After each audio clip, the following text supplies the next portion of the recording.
Hey, welcome back to Piece of Chaos. I just cracked open my La Croix. It's really good flavor. Black raspberry. They spelled raspberry like Raz, R-A-Z-Z, razzle dazzle. I don't know why. It's good. Good flavor. I recommend. 10 out of 10.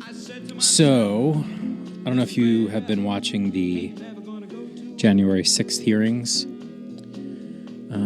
If you're not, I'd highly recommend you do.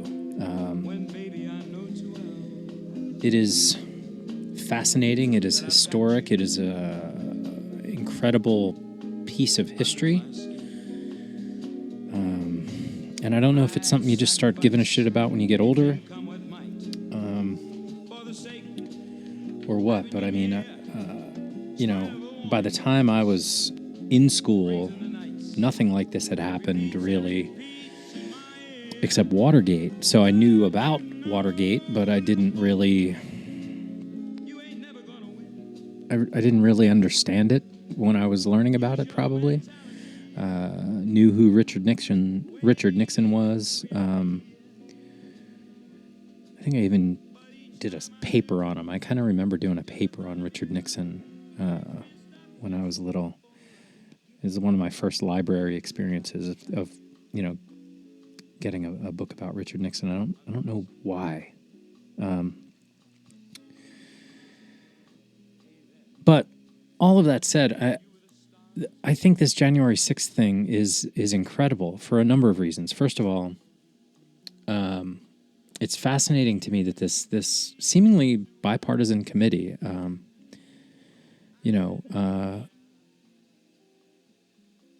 made a really smart decision to package this in a way that is obviously the way that we consume information best, which is a serialized true crime episodic show. And it's just fascinating to watch. It is, they're slowly and very carefully laying out pillars of their argument. And, it's shocking. It's also not shocking to like see the facts of what we all kind of thought was just how bad things were during the most recent presidency leading up to the January 6th insurrection. And it is just really fascinating to watch them lay it out in this way. And I find it hard to have a criticism so far, or to give any credence to the criticisms of it where they exist, because it doesn't seem like it's not an inclusive thing. It's kind of like the best way to argue something you don't think is true is with more factual evidence and find the truth. So it seems like a pretty open place where if there are items in dispute, there's an opportunity to illustrate the dispute, not just argue with it and say, no, that's not true. Well, okay, let's see some evidence. Pretty astounding. So, I don't want to create a political show. I don't want to really talk about this that way. I just want to think about, as an adult human living in this country, watching all of this go down, and watching it laid out this way. I was talking to a buddy of mine about it, and I was like, first of all, they made it a TV show, like basically it's an episodic TV show, like, a Netflix series, only it's real and it really happened and it's got real world consequences.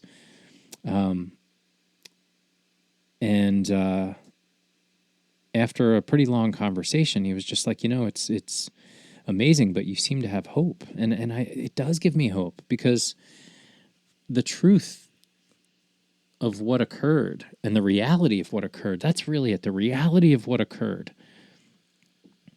needs to be more front and center. And in one of the episodes, they really focused on the idea that, Trump ran a money collection for this defense of the election, and something like the order of $250 million was funneled into that, and there is no record of like where it went from there.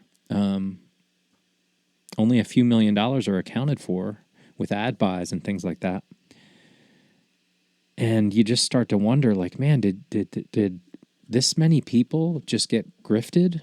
And I think the answer might be yeah, like on a level far beyond what any individual televangelist ever did, where they just collected money for the Lord and then bought gold houses and boats and stuff. It's almost like the greatest grifter in the world was like, well, that few $1,000,000 at a televangelist tent is going to pale in comparison. I'm going to do it on a grand scale with the world stage. It's just fascinating. And most of the people that are testifying just how batshit crazy this was are like hardcore Republicans who, I probably wouldn't necessarily agree with a lot of the things that they stand for or have done from a social standpoint or whatever. I don't know all their platforms. But the people who you would have a year ago assumed would never have anything bad to say, have a few bad things to say, even about the president. It's like, okay, good. It feels like we're getting back to reality. It feels like we're starting to widen the aperture of what is accepted truth, at least a bit, even if there are still fringes of murky conspiracy theory floating around. This is very carefully laying out a realistic picture with actual photos, with actual audio, with actual video and conversations. And I think hopefully waking people up a bit to the reality of the situation, because without that, we cannot move forward real well. There's still a lot of things up in the air that need the same type of reality check, maybe. The origins of COVID-19, the failures of the government through the COVID-19 pandemic. I mean, geez, that right there needs to be explored. What did we, not just even the origins of it, but our reaction to it and the ineptitude that led to how badly things were handled here in this country. I grew up thinking America would kind of step up to the challenge, fire up manufacturing and get masks to everybody if that's what was needed. Whatever was needed. You kind of, grew up thinking that we had this infrastructure, this plan, this striving to be great, striving to be an example to the world as our main motto, and that seems to be really lost. But I'm hopeful that with the conversations that I've seen so far through these hearings, that we're it's even turning people's attention that probably would have ignored it. The fact that Fox News was not airing it for the first night, and then they did air it, and starting to see people on social media that are, waking up to the, holy shit, I just gave my money to a grifter scam, the email campaign alone, whether it came from the president or not, I mean, the idea that you can just send emails to random groups of people, ask them to send you money, and they voluntarily send you money, regardless of what it says in the email, that should be illegal anyway. And here we have the president's own team doing this on a massive scale to millions and millions and millions of people. And even if they only gave $1, it'd be a crazy scam. But some people emptied savings accounts, really believed. I mean, there are people that lost really lost their freedom believing this, and now we're seeing like, holy shit, I'm in jail. But there's a lot of things to pay attention to. The Supreme Court is very interesting and disappointing. So maybe I really want to talk to people about this. So if I should have recorded my conversation with my buddy the other day because it was really interesting. But part of this podcast is not just to holler into the abyss and go unchecked, but to figure out if my thinking is correct, which, is very interesting thing to do. So anyway, all this to say, my guest canceled this week, but he did reschedule. So that's good. And got a vacation coming up here, so I may have some special episodes after that one. But I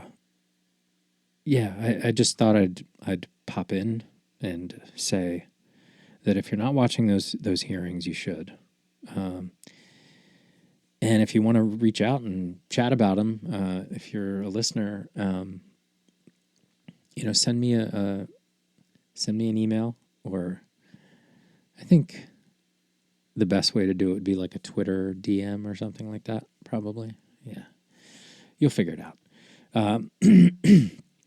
Talk about any of this stuff, but I'd love to talk more about the January 6th hearings because they continue to unfold.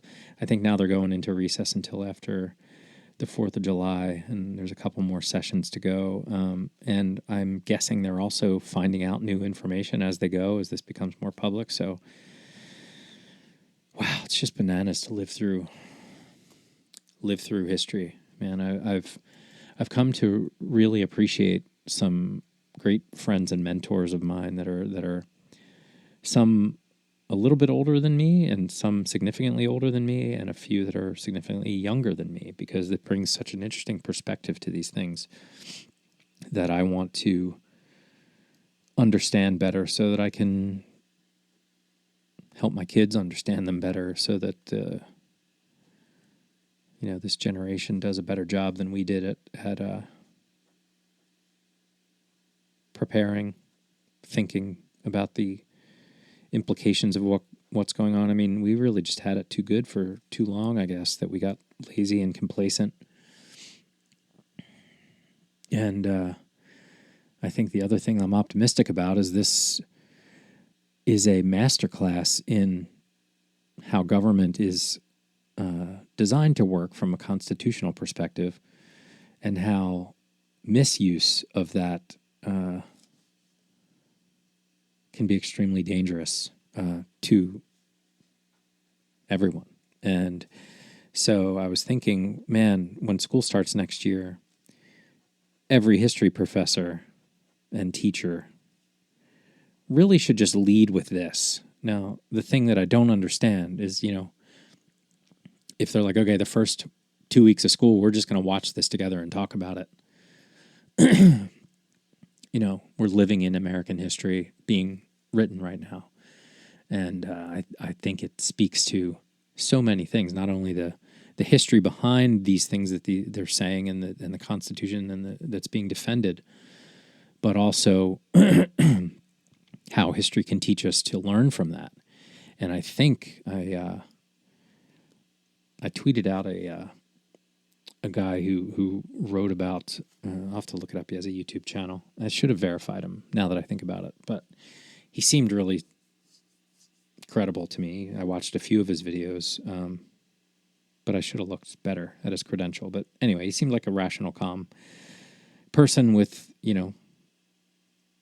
video evidence, history evidence, documented evidence of what he was saying. But basically that this type of thing occurred once before in the 1800s, this attempt, which seems to be kind of the blueprint for what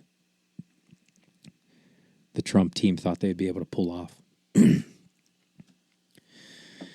All it takes is the right corrupt people in the right positions to follow the rules that are written, or exploit the rules as they're written on a technicality to really drop us into some dark places. And I think that's the crazy part. So it's helpful to have friends and mentors that you can talk to that have been through different experiences, can give you some perspective on the experience. It's really interesting. One of the other things that made me hopeful is what my buddy said to me about it is like, hey man, I feel like this seems like the worst possible thing that could happen in our history. I don't am I crazy for thinking that there's a lot of turmoil right now? And he said, no, this is an epic level of crazy shit happening. But, and I think I might've said this before, but like he told me that like in the 60s, he thought it was over too, because there was so much crazy. I mean, the president was assassinated, civil rights movement, et cetera. So that was pretty crazy too. So I hope that the internet and our ability to communicate more effectively can accelerate our improvement once we all settle on a shared reality. 80%, maybe 80% shared reality would be great around most things, so that we can continue and enjoy our lives and have that life, liberty, and the pursuit of happiness. I mean, that's the heart of it, isn't it? It's tough to do. It's tough to keep it going if we can't share a reality and share a common goal, or think that our beliefs put us in opposition to that goal at the same time, which is kind of what seemed to have happened, when you talk about freedom, and have it interpreted in two completely different ways. One involves mass amounts of guns, and the other one involves mass amounts of, not guns and rationality and safety and not being the country where kids are afraid to go to school. That should be our common goal, even if you like guns, even if you love guns. That should be our common goal. So anyway, number 76 in the books. Thank you for listening to Piece of Chaos, and I appreciate you listening. And like I said, I got some great guests coming up. Thank you for listening. Thank you for supporting, and have a great week.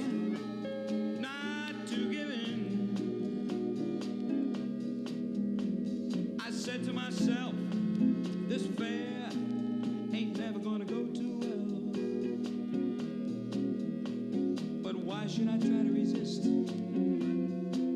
when, baby, I know too well that I've got you under my skin? I'd sacrifice anything come what might for the sake